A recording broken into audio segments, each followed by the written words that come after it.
There's an indie folk band that I'm into, and it's not one of the more prominent bands out there, but a lot of fans of the genre are aware of this band and of this particular artist who's also got a solo career. The band is Florist, and the lead in the band is Emily A. Sprague, who, as a solo artist, creates kind of ambient soundscapes, ambient music. She's known as like a sound architect, sound designer, really talented and pretty versatile.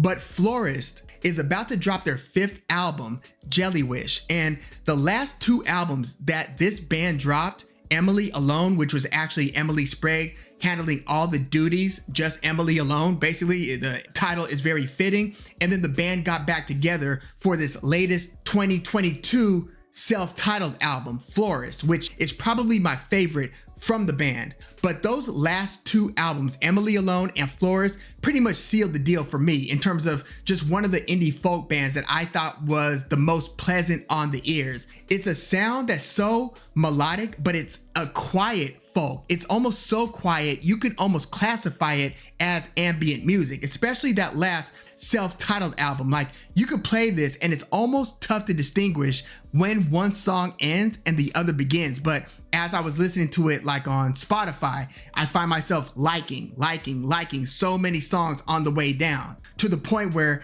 I determined that that was one of my favorite albums of 2022, Florist's self-titled album. So from a solo standpoint, I like Emily Sprague's Mount Vision. I like Water Memory, as well as I believe the latest one, which was Hillflower Fog.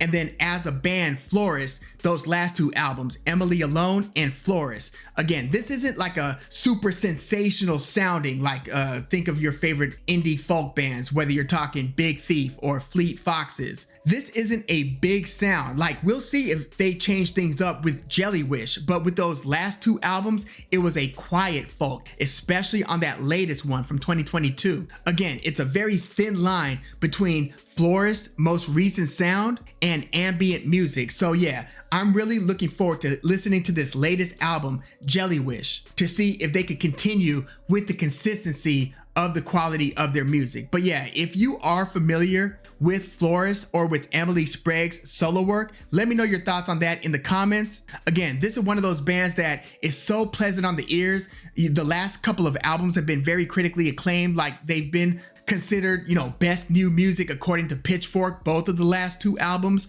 But yeah, let me know your thoughts on Florist in the comments.